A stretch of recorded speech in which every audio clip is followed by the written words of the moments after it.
নমস্কার, শ্রাবন্তী রান্নাঘরে আপনাদের সকলের স্বাগত। আপনারা সবাই ভালো আছেন তো? আজকে আমি শঙ্কর মাছের আমি কষা বানাবো। শঙ্কর মাছটা ভালো করে ধুয়ে পরিষ্কার করে নিচ্ছি। এটা গরম জলে ধুয়ে নেবেন, কারণ এই মাছের একটা গন্ধ থাকে। ভালো করে না রান্না করলে এই মাছ খেতে ভালো লাগবে না।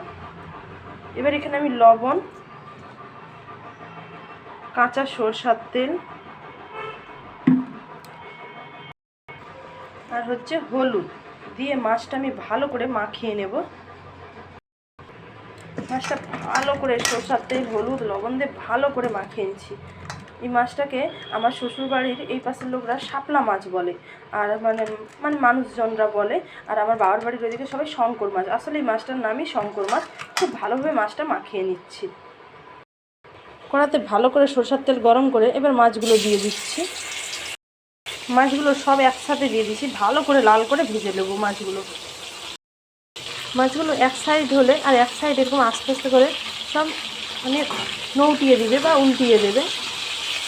ভালোভাবে দেখুন মাছগুলো ভালো করে ভাজবেন, নাহলে না ভালো লাগবে না। আর কেউ ভুলেও না কাঁচা রাখতে যাবেন না। কাঁচা রাঁধলে না ভীষণ গন্ধ করবে। আর যদিও বা কাঁচা রান্না করেন আপনারা, তাহলে লেবুর রস দিবেন। লেবুর রস দিয়ে মাছটাকে মাখিয়ে রাখবেন, তাহলে এতটাই মাছের গন্ধ না।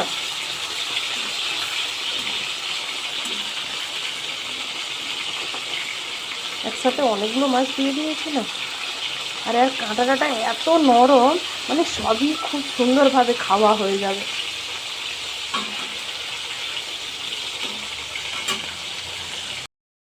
মাছটা দেখুন আমার খুব ভালোভাবে ভাজা হয়ে গেছে। এখানে আমি আবার এক কড়াই দিয়ে দিছি ভাজার জন্য। এদিকে আমি মশলাটা কি নিয়ে নিয়েছি সেটাই আপনাদের দেখাচ্ছি। এখানে আদা, জিরে, রসুন, শুকনো লঙ্কা, একটু পেঁয়াজ একসাথে বেটে নিয়েছিলাম। টমেটো দুটো বড় বড় সাইজের নিয়ে নিয়েছি, একটু টক হলে ভালো লাগবে। আপনারা যদি টক কম খান সেই হিসাবে টমেটো, যারা খায় না তারা বাদও দিতে পারেন, কিন্তু একটু দিলে ভালো লাগে। ধনেপাতা থাকলে আপনারা অবশ্যই ব্যবহার করবেন। এখানে বড় সাইজের একটা পেঁয়াজ কুচি নিয়ে নিয়েছি, আর এদিকে 4টে কাঁচা লঙ্কা চিড়ে নিয়ে নিয়েছি। তেলের ওপরে সামান্য চিনি দিয়েছিলাম। চিনিটা যখনই ফুলে উঠেছে, গোটা জিরে, গরম মশলা আর শুকনো লঙ্কা, তেজপাতা দিয়ে দিলাম। গরম মশলা, এলাচ, লবঙ্গ, দারুচিনি দিয়ে এবার পেঁয়াজ কুচিটা এখানে দিয়ে দেবো। এখানে এবার পেঁয়াজ কুচিটা দিয়ে দিলাম। এবার পেঁয়াজটা লাল করে ভেজে নেব। এবার এগুলো খুব ভালোভাবে লাল করে ভেজে নিচ্ছি। এখানে কাঁচা লঙ্কা চেরাটাও দিয়ে দিয়েছি পেঁয়াজের সাথে, একবারে কাঁচা লঙ্কা চেরাটা। এটা ভালো করে ভাজার পর এবার মশলা ব্যবহার করব। এবার এখানে মশলাটা দিয়ে দিয়েছি। মশলাটা দিয়ে খুব ভালোভাবে মশলাটা আমি কষিয়ে নিচ্ছি।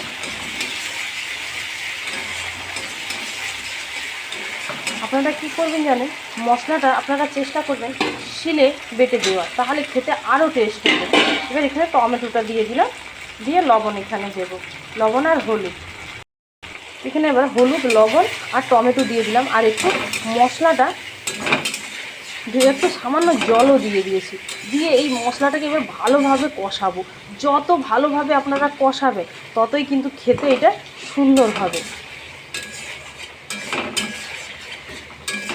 এখন আমি লাস্টে গরম মশলা বাটা দেব, তবেই তো আর গন্ধটা থাকবে না, আর তবেই খেতে। জিরা বাটা অবশ্যই দেবেন। কেউ যদি আপনারা মনে করেন যে আপনারা ধনে বাটা দিবেন, আপনারা সেটাও দিতে পারেন। এইটা রান্না হচ্ছে মশলাটার কাছে, আর মাছটা ভালো করে ভাজতে হবে।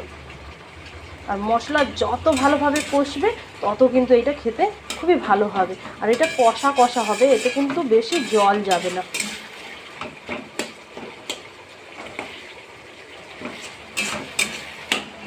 এটা খুব ভালোভাবে আমি কষে নিচ্ছি। মশলাটা আমার ভালোভাবে কষানো হয়ে গেছে, তেল ছেড়ে দিয়েছে। এবার সেই ভেজে রাখা মাছগুলো না আমি দিয়ে দিছি। এবার এগুলো দিয়ে আমি খুব ভালোভাবে এটাকে কষাবো অনেকক্ষণ ধরে। যত কষাবে তত কিন্তু খেতে ভালো লাগবে। এইভাবে আপনারা শঙ্কর মাছটা রেঁধে দেখবেন। আর কেউ যদি আলু দিতে চান, এইভাবে আপনারা আলুটাও দিবেন, এর সঙ্গেই কষাবে, ভেজে দিবেন আলুটা। আমার শ্বশুরমশাই বলছে আলু, সে বলে আজকে আলু ছাড়া রান্না করো না, তারই জন্য আজকে আলু ছাড়া। আর তার এইসব মাছ ভীষণ পছন্দের মাছ। ভালো করে আমি কষিয়ে নিচ্ছি। এখানে আমার ভালো করে কষানো হয়ে গেছে। এবার এখানে আমি জল দিয়ে দিচ্ছি।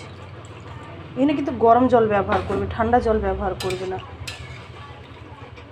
বেশি জল দিবে না, আপনারা মিডিয়াম, যেহেতু আমি এটা কষা করবো। আপনারা যদি ঝোল খেতে চান তাহলে আপনারা সেই পরিমাণে জল দিবেন, কিন্তু এই মাছটা একটু কষা কষাই বেশি ভালো লাগে। মশলাটা বেটে নেবো, এলাচ, লবঙ্গ আর দারুচিনি। দেখুন আমি একটু ঢাকা দিয়ে দিয়েছিলাম, ঢাকাটা খুলে নিয়েছি। দেখুন মাছের কষাটা কতটা সুন্দর হয়েছে। এইভাবে কিন্তু আপনারা অবশ্যই দিবেন। এবার সেই বেটে রাখা গরম মশলাটা দিয়ে দিচ্ছি। আপনাদের একটা কথা বলি, অনেকেই হয়তো ভাববেন যে আমি গরম মশলা, জানেন গরম মশলা গুঁড়ো কিনে দেওয়ার থেকে আপনারা বেটে দিবেন, তার টেস্ট যে মানে এতটাই সুন্দর লাগবে খেতে। যারা খান তারা তো সবাই জানেন। এইভাবে আপনারা চিকেনে যেইভাবে গরম মশলাটা দিবেন। দেখুন আমার মাছটা খুব সুন্দরভাবে রান্না হয়ে গেছে। এবার এটাকে আমি নামিয়ে নিচ্ছি। এই দেখুন আমার শঙ্কর মাছের কষাটা কতটা সুন্দর হয়েছে। আমার যদি এইরকম রেসিপি আপনাদের ভালো লেগে থাকে, শ্রাবন্তী রান্নাঘরে আপনারা সবাই সাথে থাকবেন, কারণ আপনাদের ভালোবাসা না হলে আমরা কোনো মতেই এগিয়ে যেতে পারবো না। আর আমার যত ভালোবাসার মানুষ তাদের সবাইকে আমার তরফ থেকে অনেক অনেক ভালোবাসা। আপনারা সবাই ভালো থাকবেন, সুস্থ থাকবেন, আর সবাই শ্রাবন্তীর রান্নাঘরের সাথে থাকবেন। নমস্কার।